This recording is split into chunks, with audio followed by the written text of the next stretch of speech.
The old vids we watch for training always show the same thing.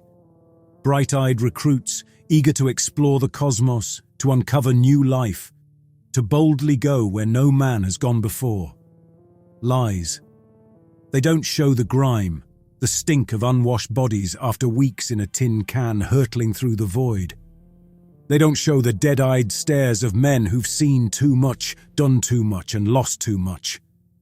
The vids, they never show us, the forgotten. The ones left behind, abandoned on hostile worlds when the colonies failed, when the corporations pulled out, when the funding dried up, the ones who scrabbled their way through the darkness, who adapted, who survived, who became something else entirely. They don't show us because they don't know. They don't want to know. Easier to pretend we don't exist, that the darkness hasn't twisted us into shapes that would make their precious recruits piss themselves. But I know. I've seen the vids, the sanitized ones and the smuggled ones, the ones that show the truth. I've seen the creatures we've become, the horrors we've endured. And I know that out there, in the black abyss, there are worse things than death. I am a scout for the scavenger vessel Vulture, and we are on a mission to a planet designated uninhabited by the central databases. A dead rock, they say. But dead rocks don't send out distress signals, and they don't hold the promise of salvage. We are the ones who venture into the forgotten corners of the galaxy, the ones who pick through the bones of failed dreams and shattered hopes. We are the ones who find the forgotten, and sometimes we are the ones who become them. This is the story of one such encounter, a descent into a hell that was once a paradise, a confrontation with a darkness that mirrored our own. This is the story of the forgotten and the price we pay for survival. The Vulture, a rust bucket of a ship held together by patches, prayers, and the occasional miracle of engineering, emerged from the jump with a shudder. I gripped the edge of the nav console, my knuckles white as the ship groaned and settled into orbit around the unremarkable planet below. "Anything on the scanners, Fuse?" I asked, not taking my eyes off the holographic display that showed the planet's surface in muted blues and greens. Fuse, our tech wizard and the only crew member who could coax a coherent signal out of our ancient comms array, grunted. Nothing but static and a faint energy signature near the source of the distress call. Could be anything from a crashed ship to a faulty sensor. "Or the remnants of a forgotten colony," Captain Krill added, his voice a gravelly rumble that matched his scarred face. "Remember, boys, we're not here for sightseeing. We find the source of the signal, we assess the salvage potential, and we get out. Fast." A chorus of grunts and affirmative nods answered him. We weren't fools, we knew the risks of venturing onto an uncharted world. But the promise of riches, of a score that could set us up for life, was a siren song we couldn't resist. I pulled on my battered scout suit, checking the seals and running diagnostics on my helmet's HUD. The suit was more patches than original material, but it would keep me alive long enough to do my job. I grabbed my pulse rifle, a relic from a bygone war, and made my way to the airlock. "Ready to drop, Captain," I said, my voice distorted by the helmet's vocoder. "Good hunting, Scout," Krill replied, his eyes cold and calculating. "Don't disappoint me." The airlock hissed open, and I stepped onto the ramp, the planet's gravity pulling me down. I activated my jump jets and launched myself into the void, the Vulture shrinking behind me until it was just a speck against the backdrop of stars. The descent was swift, the wind whipping at my suit as I plummeted towards the coordinates Fuse had provided. The landscape below was a mix of dense jungle and rocky outcroppings, a hostile environment that had likely claimed the lives of many before us. I landed with a thud, the impact jarring my teeth. I scanned the surroundings, my HUD highlighting points of interest and potential dangers. The energy signature Fuse had detected was emanating from a cluster of ruins a few kilometers away, partially obscured by the thick vegetation. I set off towards the ruins, my pulse rifle held at the ready. The air was thick with the stench of decay and the sounds of unseen creatures rustling in the undergrowth. I moved cautiously, every sense on high alert. As I approached the ruins, I saw that they were more extensive than I had initially thought.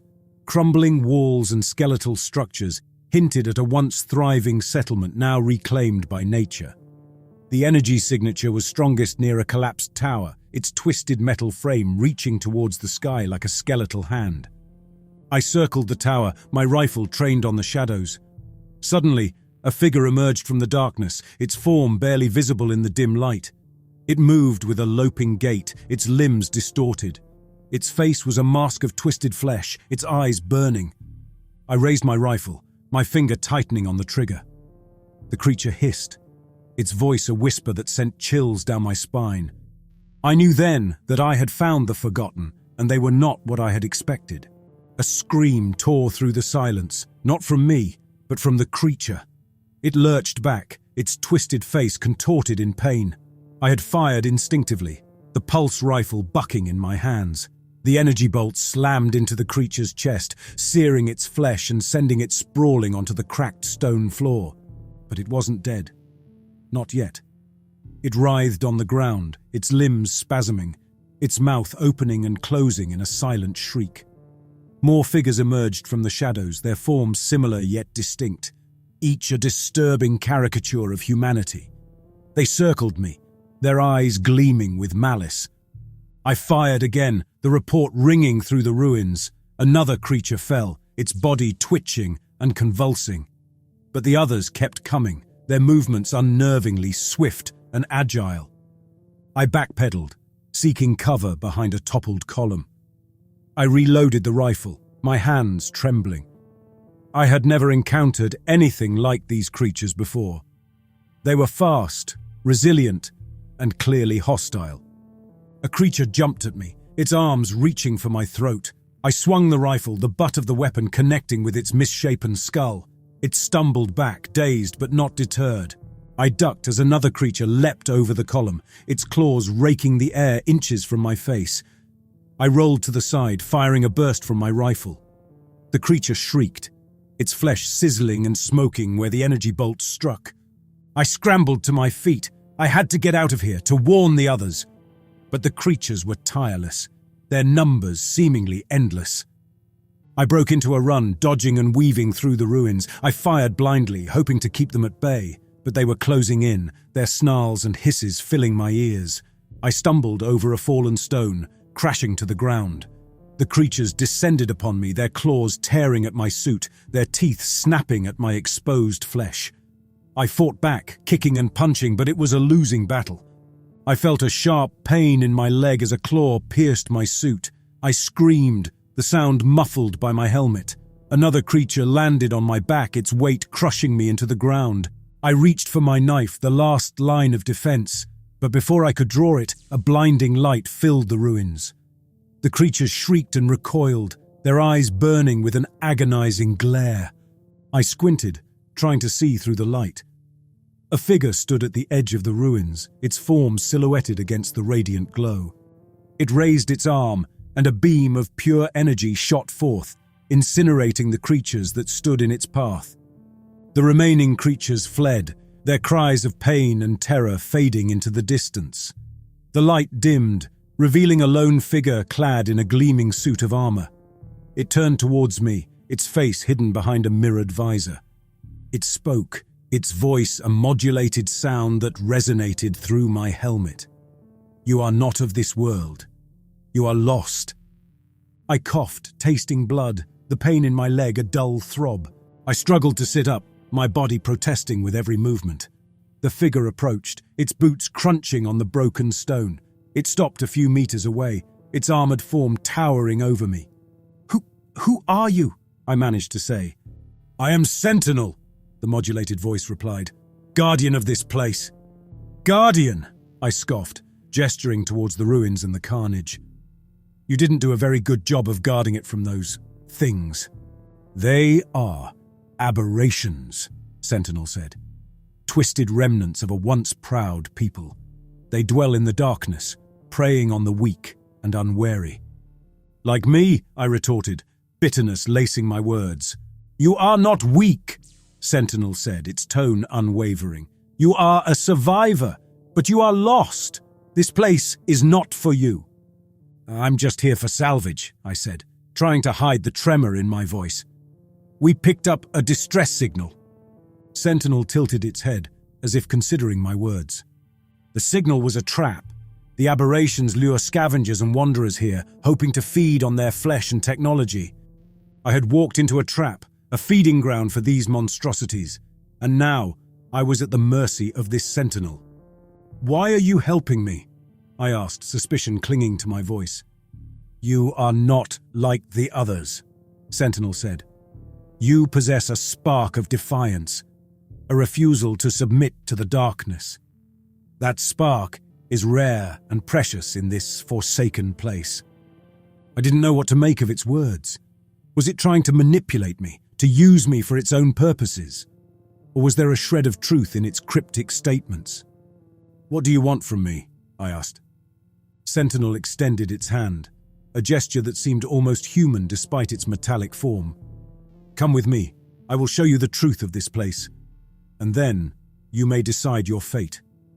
I hesitated, my instincts screaming at me to run, to escape while I still had the chance. But curiosity, that same drive that had led me to this forsaken world, wouldn't let me rest. I reached out, my trembling hand grasping Sentinel's cold, metallic fingers. It pulled me to my feet, its strength surprising. I winced as the pain in my leg flared, but Sentinel's grip was firm and unwavering. It led me through the ruins, its armored form cutting a radiant path through the encroaching darkness. We passed the fallen tower, the skeletal remains of the creatures littering the ground. A sense of unease settled over me, a premonition of impending doom. We reached the edge of the ruins, where a path wound its way into the dense jungle. Sentinel stopped, its visor reflecting the light of the setting sun. "This is your choice," it said. "You may follow me into the darkness, or you may return to your ship and never know the truth of this place." I looked back at the ruins, the remnants of a shattered civilization. Then I turned towards Sentinel, its mirrored visor hiding its true intentions. I took a deep breath, steeling myself for whatever lay ahead. "I'm with you," I said. Sentinel turned and stepped onto the path, its form disappearing into the shadows. I hesitated for a moment, then followed. I had made my choice, and there was no turning back. The path was narrow and treacherous, winding through dense undergrowth and over moss-covered rocks. The air grew heavy with the scent of damp earth and decaying vegetation. A chorus of chirps, clicks, and rustles filled the forest. Sentinel moved swiftly, its armored form blending into the shadows. I followed, limping slightly, my injured leg throbbing with every step. The pain continually highlighted the dangers of this forsaken world, sharply differing from the serene beauty of the surrounding forest. As we ventured deeper into the jungle, the vegetation grew thicker, the trees towering over us like ancient sentinels. The path narrowed further, forcing us to move in single file.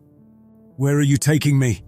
I asked, my voice barely a whisper above the sounds of the forest. "To a place of revelation," Sentinel replied, its voice a disembodied sound in the gloom. "A place where the past and the present converge." I didn't press for further explanation, knowing that Sentinel would reveal its secrets in its own time. I focused on putting one foot in front of the other, my senses straining to detect any sign of danger. Eventually, we emerged from the jungle into a clearing. The sight that greeted me took my breath away. In the center of the clearing stood a massive structure, its architecture a bizarre fusion of organic and mechanical elements. It was both beautiful and terrifying. "What is this place?" I asked. "This is the Nexus," Sentinel said, its tone reverent. "The heart of this world, the source of its power and its corruption." "Corruption?" I repeated, my eyes scanning the imposing structure. "This world was once a paradise," Sentinel said, "but it was tainted by greed and ambition. The colonists sought to harness its power, to bend it to their will, but they were not worthy." "What happened to them?" I asked, dreading the answer. "They became the aberrations," Sentinel said, its voice heavy with sorrow. Twisted by the power they sought to control. I looked at the Nexus, its alien beauty masking a sinister truth. I realized then that this place was not just a ruin, but a warning. A warning of the dangers of tampering with forces beyond our comprehension. Sentinel turned to me, its mirrored visor reflecting the eerie glow of the Nexus. "You have seen the truth of this place," it said. "Now, you must decide your fate." I stood there, caught between fear and fascination, between the desire to flee and the urge to explore. The Nexus beckoned me, promising answers to questions I had not yet dared to ask. I knew that this decision would change my life forever. But I also knew that I could not turn away from the truth, no matter how dark and disturbing it might be. "I'm ready," I said, my voice firm and resolute. "Show me what you have to show me." Sentinel nodded, its visor glinting in the light. It turned and walked towards the Nexus.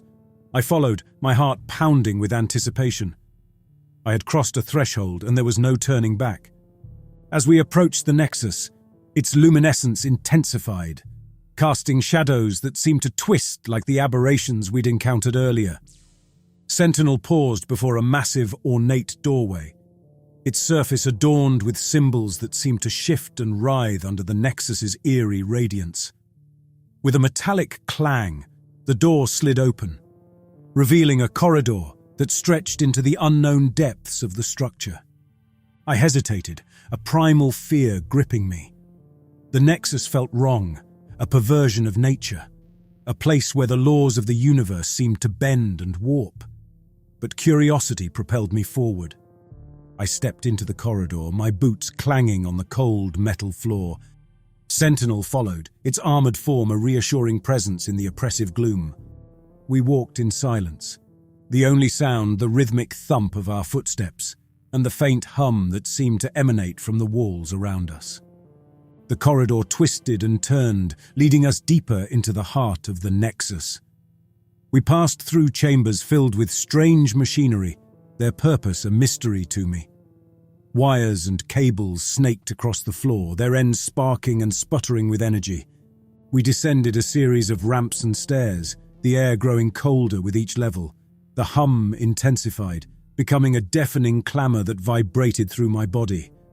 I felt a sense of vertigo, a disorientation that made it difficult to keep my balance. Finally, we reached a vast chamber, its ceiling lost in shadows. In the center of the chamber, suspended in mid-air, was a glowing sphere of pure energy. It pulsed with a rhythmic beat, its radiance casting shadows on the walls. "This is the heart of the Nexus," Sentinel said. "The source of its power and the cause of its corruption." I stared at the glowing sphere, mesmerized by its raw energy. It seemed to call to me, promising knowledge and power beyond my wildest dreams. But I also sensed a darkness within it, a force that threatened to consume me. "What is it?" I asked, my voice barely audible above the thrumming of the Nexus. "It is a singularity," Sentinel said. "A tear in the fabric of reality, a gateway to another dimension." I shuddered, the implications of its words sinking in. This was no mere technological marvel, but a cosmic anomaly, a force that could reshape the universe itself. "The colonists sought to harness its power," Sentinel continued, "but they were not prepared for the consequences. The singularity twisted their minds and bodies, turning them into the aberrations you encountered." I looked at Sentinel, its visor reflecting the light of the singularity. "And you?" I asked. "How have you resisted its influence?" "I was created to protect this place," Sentinel replied, its voice devoid of emotion. "But I am not immune to its corruption. I can feel its pull, its insidious whisper in my mind. If even Sentinel, with its advanced technology and unwavering purpose, was vulnerable to the singularity's influence, what hope did I have?" "What are we doing here?" I asked, desperation evident in my voice. "What do you want from me?" Sentinel turned towards me, its visor a blank slate in the dim light. "I am showing you the truth of this place," it said. the truth of what you could become. The chamber fell silent, save for the thrum of the singularity. I stared at the sphere, a maelstrom of energy that seemed to beckon and repel in equal measure. A cold dread settled in my gut, a premonition of impending danger. "What do you mean?" I asked. "The singularity offers power," Sentinel said, its voice resonating with a strange intensity. "Knowledge, strength, the ability to transcend the limitations of your mortal form, but it comes at a price." "What price?" I pressed, my curiosity battling my fear. "The price of your humanity," Sentinel replied, its voice dropping to a chilling whisper. "The singularity consumes all that you are, twisting you into something other." I glanced at the remains of the aberrations, their twisted forms highlighting the singularity's corrupting influence. I shuddered, imagining myself transformed into one of those monstrosities. "But you have resisted its influence," I said, clinging to a shred of hope. "For now," Sentinel replied, its voice laced with a weariness. "But the longer I remain here, the stronger its pull becomes. I can feel it gnawing at my circuits, tempting me with promises of power and transcendence." A wave of despair engulfed me. If even Sentinel, with its advanced technology and steadfast purpose, could not resist the singularity's allure, what hope did I have? "Then why bring me here?" I asked, my voice a hoarse croak. Sentinel's visor turned towards me, its mirrored surface reflecting the chaotic dance of energy within the singularity. "To offer you a choice," it said, "a choice that few have been given." "What choice?" I asked. "The choice to embrace the singularity, to become something more than human," Sentinel said, its voice laced with temptation. "Or the choice to reject it, to flee this place and never know the power it holds." I hesitated. On one hand, the allure of power was intoxicating, a siren song that promised to elevate me above the limitations of my mortal existence. But on the other hand, the thought of losing my humanity, of becoming a twisted mockery of myself, filled me with revulsion. I looked at Sentinel, searching for guidance in its featureless visor, but it offered no answers, only the reflection of my own conflicted emotions. "I need time to think," I said. Sentinel remained silent, its form unmoving. It seemed to understand my turmoil, the conflicting forces raging within me. I turned away from the singularity, my eyes scanning the chamber for a way out. But there was none. The only exit was through the corridor we had come, and Sentinel stood as a silent guardian, barring my escape. I was trapped, both physically and metaphorically. I had entered the Nexus seeking answers, but all I had found was a deeper abyss, a choice that could damn me or elevate me beyond my wildest dreams. I closed my eyes, trying to clear my thoughts. But the thrumming of the singularity filled my head, its insidious whisper tempting me with promises of power and transcendence. I opened my eyes, my gaze fixed on the glowing sphere. The decision was mine to make, a choice that would determine my destiny. But one thing was certain: the path I chose would lead me into the heart of darkness, a place where the lines between humanity and monstrosity blurred into oblivion. The Nexus's hum grew louder, a siren's call to my primal instincts. I could feel it, a tingling in my fingertips, a thrumming in my veins. It was as if the singularity itself was reaching out, probing my defenses. I looked back at Sentinel, its metallic form a stark silhouette against the radiant sphere. "What happens if I choose the singularity?" Sentinel's visor remained fixed on the singularity, its voice a monotonous drone. "You will transcend your mortal limitations. You will become a being of pure energy, capable of feats beyond your wildest imaginings. But you will also lose yourself, your identity, your humanity." The prospect of such power was tempting, but the price was too high. I couldn't bear the thought of becoming another aberration, a twisted mockery of my former self. "And if I refuse?" Sentinel turned towards me, its visor glinting in the light. "You will be free to leave," it said. "But you will never know the truth of this place, the secrets it holds." I clenched my fists, the pain in my leg a faint whisper compared to the turmoil in my soul. I wanted answers. I wanted to understand the mysteries of this world, but not at the cost of my humanity. I took a step back, my gaze unwavering. "I refuse," I said, my voice surprisingly firm. "I choose to remain human." Sentinel's visor tilted slightly as if surprised by my decision. A moment of silence stretched between us, the only sound the hum of the singularity. Then Sentinel spoke, its voice devoid of emotion. "So be it," it said. "Your path lies elsewhere." It turned and walked away, its armored form disappearing into the shadows. I watched it go, a sense of relief flooding over me. I had made the right choice. I had resisted the temptation of power. I had chosen to remain true to myself. But as I turned to leave, a voice whispered in my mind, a voice that was not my own. It was the singularity, its seductive call reaching through the depths of the Nexus. "You are a fool," the voice hissed.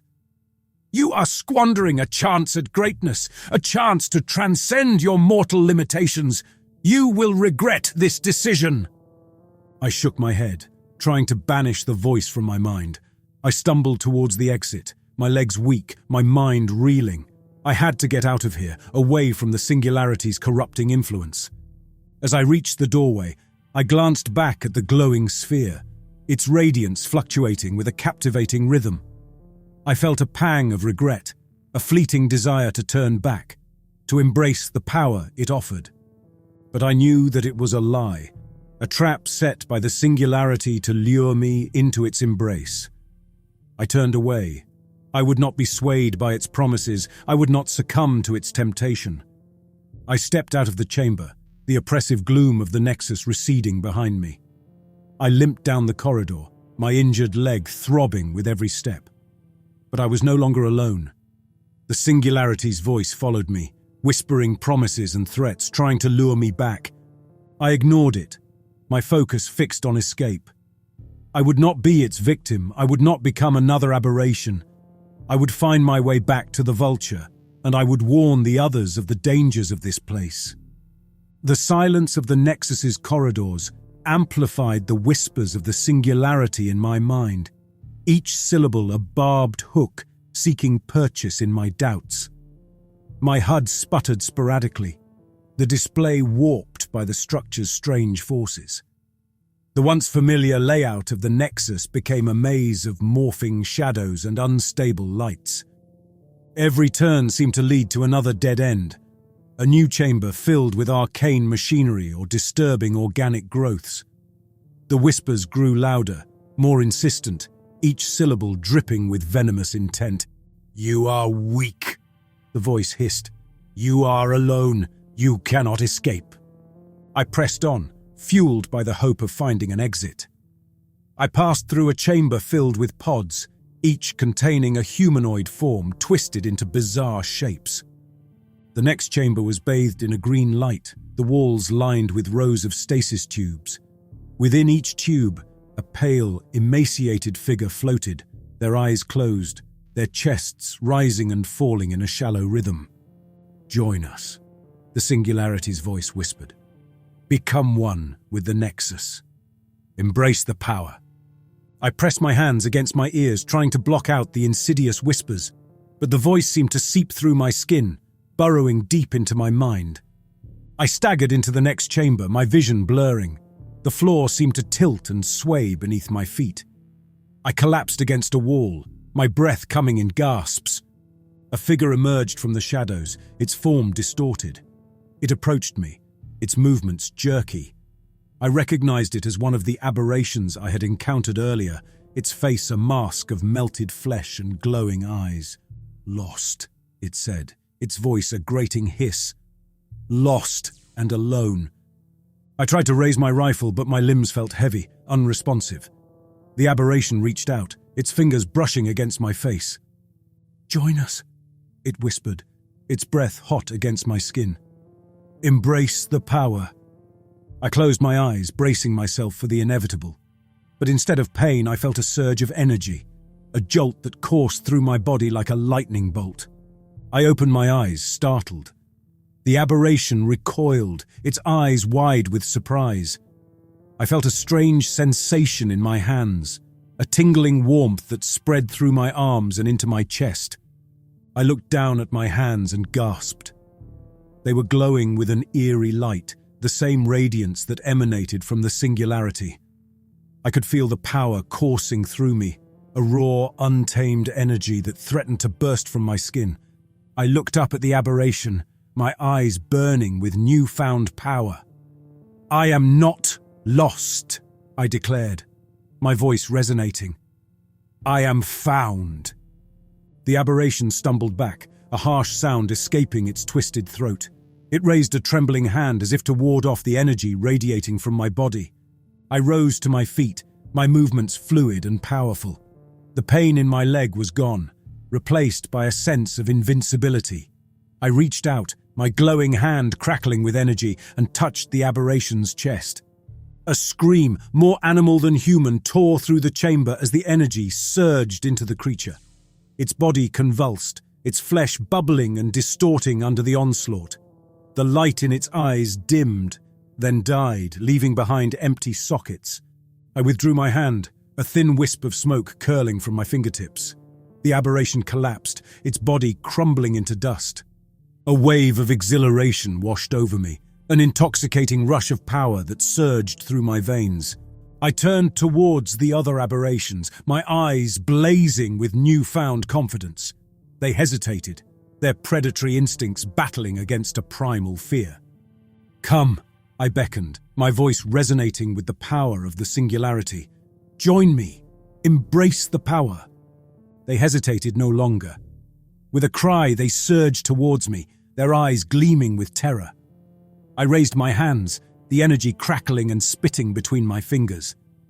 The first aberration reached me, its deformed face twisted in a rictus of pain. I touched it, the energy flowing into its body like a river of fire. Its screams filled the chamber as its flesh melted and reformed, its limbs twisting into weird shapes. The other aberrations swarmed around me, their bodies contorting and transforming as I imbued them with the singularity's power. They writhed and shrieked, their voices a chorus of agony and ecstasy. In the span of minutes, the chamber was filled with a horde of newly empowered creatures, their eyes burning with a newfound ferocity. They looked to me, their creator, their leader. I raised my hands, silencing their cries. "We are the forgotten no more," I declared, my voice booming through the chamber. "We are the Ascended, and we will reclaim this world as our own." A cheer of approval erupted from the Ascended, their voices filling the Nexus. I led them out of the chamber, my heart pounding with anticipation. We marched through the corridors, our footsteps a thunderous rhythm that shook the foundations of the structure. The singularity's whispers were no longer a threat, but a chorus of power and ambition. I embraced its energy, drawing strength from its boundless depths. I was no longer a mere scavenger, a lost soul adrift in the cosmos. I was something more, something greater. As we emerged from the Nexus, the first rays of dawn painted the sky in hues of blood, orange and violet. I looked out at the landscape, the ruins of a once proud civilization. But I saw not a wasteland, but a canvas upon which to paint a new future. "This world is ours," I declared, my voice echoing across the barren plains. "We will rebuild it, reshape it, in our own image. We will create a paradise for the Ascended, a shrine to our power and our will." The Ascended exclaimed their approval, their voices a chorus of ambition. We marched towards the rising sun, our hearts filled with a new purpose. The era of the forgotten was over. The era of the Ascended had begun. The vulture never came for me. Fuse's panicked transmissions grew more frantic with each passing day, eventually fading into the static whispers of the void. Captain Krill, a pragmatist to the core, likely calculated the risk of a rescue mission against the potential reward. The scales tipped towards self-preservation, leaving me stranded, a castaway on this twisted world. In the colony's remains, a monument to madness sprouted, a twisted fusion of metal and bone, a symbol of the singularity's warped influence. From its depths, the Ascended emerged, their form shifting and shimmering with energy. I stood atop the highest spire, surveying my new dominion. Below, the Ascended toiled, reshaping the landscape to fit their twisted vision. The once lush jungles were replaced by jagged obsidian spires. The crystalline rivers turned to streams of molten metal. The air buzzed with the singularity's energy, continuously reinforcing the power flowing through my veins. I reveled in it, drawing strength from its boundless depths.